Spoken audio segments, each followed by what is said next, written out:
السلام علیکم ورحمۃ اللہ وبرکاتہ. جی آپ کون؟ یہ نمبر کس کا ہے جناب؟ جس کو فون لگایا اسی کا رہے گا نا یار. آپ کو کس سے بات کرنی؟ ہاں میں نے انٹرنیٹ پر ایک کتاب پڑھا بنام حدیث کے دشمن. اچھا اسی میں ملا تھا. کیا آپ صوفی مفتی محمد کلیم رضوی بول رہے ہیں؟ عبداللہ مدنی ممبئی سے. اچھا آپ سے مناظرہ کرنا ہے. کہاں ملیں گے آپ؟ مناظرہ کیجیے گا.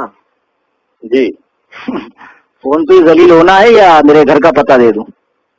ہاں پتہ بھی دے دیجیے اور جو میں سوال کر رہا ہوں اس کے جواب بھی دے دیجیے. اچھا ساکن آقا کا نام سنا ہے ممبئی میں؟ ہاں جانتا ہوں میں. گھاٹ کے اوپر ویسٹ، کرلا ویسٹ، اندھیری ایسٹ میں پڑتا ہے. اچھا ساکن آقا کے پاس ہے 90 فٹ روڈ. ہاں ہاں 90 فٹ روڈ پہ ڈسوزا بلڈنگ، اس کے پیچھے ہے LBS نگر، لال بہادر شاستری نگر. اچھا اس کے پاس ہے ویشالی میدان، وہی فقیر کا غریب خانہ ہے، قصر ابو حنیفہ. ہاں اچھا جی اور نمبر یہی جس پہ آپ بات کر رہے ہیں مجھ سے، 9146 122 911. اچھا اور کچھ تفصیل یہی دوں؟ ایک نمبر ہے. یہی نہیں اور ایک نمبر ہے 9820 9820 67270. اب اور بھی کچھ تفصیل دوں؟ ہاں نہیں اتنا کافی ہے. انشاءاللہ جلد ہی ہم 10-20 علماء اہل حدیث آپ کی خدمت کے لیے پہنچ رہے ہیں آپ کے پاس. 10-20 ہی کیوں پہنچ رہے یار؟ پورا نجد اور اٹھا کر لے آؤ نا، پورا جامعہ سلفیہ اٹھا کر لے کر آ جاؤ. یہ دھونس اس کو دینا اتنے ہی کافی ہیں. جو تمہاری قابلیت جانتا نہیں ہو. نہیں ہم اتنے ہی کافی ہیں آپ کے لیے. اچھا جی اب کوئی کام کی بات ہے تو بولو ورنہ فون کاٹوں. نہیں ہے نا. یہ بتائیں یہ امام ابو حنیفہ نے کتنی کتابیں لکھی ہیں؟ اچھا آپ نبی کو چھوڑ کے ان کی تقلید کرتے ہیں، انہیں امام اعظم کہتے ہیں. حالانکہ تحقیق یہ ہے کہ وہ 3 ہی حدیث سے زیادہ جانتے ہی نہیں تھے.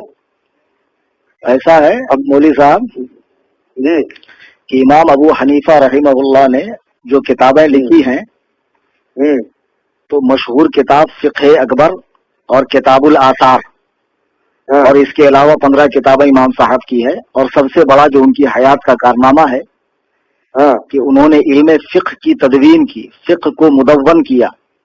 اور ملا علی قاری رحمہ اللہ فرماتے ہیں کہ قرآن و حدیث سے امام اعظم ابو حنیفہ رحمہ اللہ نے 9 لاکھ مسائل حل کیے ہیں. اور اسی ان کے فقہ کی تدوین کی یہ برکتیں ہیں کہ لاکھوں کتابیں اب تک فقہ کی لکھی جا چکی ہے. ہدایہ، عالمگیری، در مختار وغیرہ. اور جس ہدایہ کا آپ لوگ رونا روتے ہیں نا، بڑے گندے مسائل اس نے بھرے ہیں اور بڑے تقریب اخلاق مسائل ہیں معاذ اللہ. وہ کتابیں آپ کے مدرسے میں بھی پڑھائی جاتی، اسی کو پڑھ کے تم بھی مولوی بنے ہو. میں بتا رہا ہوں تم کو، تم لوگ کتنے بڑے مکار ہو کہ تم چاہتے ہو کہ فقہ حنفی کو ملک سے نکال دیا جائے. پہلے اپنے مدرسے سے تو نکالو یار. اس کو پڑھے بغیر تو تم لوگ مولانا بھی نہیں بن سکتے ہو. اور دوسری بات، لوگوں نے جو 3 حدیث سے زیادہ نہ جانتا ہو اسے آپ لوگوں نے اصغر بھی نہ بن سکا ہو اور اسے آپ لوگوں نے امت کا امام اعظم بنا دیا. معاذ اللہ رب العالمین. ہم نے کیا بنایا؟ اللہ و رسول نے بنایا. پہلی بات یہ ہے. اور علماء امت نے بنایا، امت کے بڑے بڑے فقہاء علماء نے بنایا جو صاحبان نظر تھے، سمجھے. اور دوسری بات 3 حدیث کی جو بات تم کر رہے ہو نا، یہ تمہارا امام اعظم سے حسد ہے. ورنہ اب تک تو تمہارے مولوی بولتے تھے کہ 17 حدیث جانتے ہیں، اور اب تم کہہ رہے ہو کہ تحقیق یہ ہے کہ 3 حدیث جانتے تھے. کون جاہل تحقیق کیا بے؟ کس جاہل کی یہ تحقیق ہے کہ امام اعظم 3 حدیث جانتے تھے؟ تاریخ پڑھی ہے؟ سیرت کا مطالعہ کیا ان کی؟ ہمارا چھوڑو، علماء احناف کا علامہ حافظ ابن عبد البر مالکی رحمہ اللہ نے 10 جلدوں میں امام اعظم کی شان میں ایک کتاب لکھی ہے. مالکی مذہب سے تعلق رکھتے ہیں. اس میں وہ لکھتے ہیں کہ امام اعظم نے بوقت وفات، سن رہے ہیں مولوی صاحب؟ جی جی سن رہا ہوں. آپ بتائیں. بوقت وفات اپنے بیٹے کو بلا کر کہا، بیٹا مجھے 5 لاکھ حدیثیں یاد ہیں، اس میں سے میں تمہیں 5 حدیثوں کے ذریعے نصیحت کر رہا ہوں. تو امام اعظم تو خود کہہ رہے ہیں کہ مجھے 5 لاکھ حدیثیں یاد ہیں اور میں اس میں سے تمہیں 5 باتوں کی نصیحت کر رہا ہوں. تو جو زمانہ خیر القرون میں ہو، جسے شرف تابعیت نصیب ہو، جس نے 70 صحابہ کی زیارت کی ہو، صحابہ سے حدیثیں جس نے روایت کی ہو، تو تم اس کے بارے میں کہتے ہو 3 حدیث جانتے ہو. تم کتنی حدیث جانتے ہو بے؟ نہیں جناب من، آپ لوگ صحیح حدیث کے ہوتے ہوئے بھی قول امام پر عمل کیوں کرتے ہیں بھائی؟ نہیں ابھی تو تم پہلے وہی بات کرو کہ آپ کتنی حدیث جانتے ہو. ابھی تم نے کہا نا کہ امام کو، نبی کو چھوڑ کر امام کا اتباع کرتے ہیں. ہاں وہ تو صحیح کہہ رہا ہوں میں.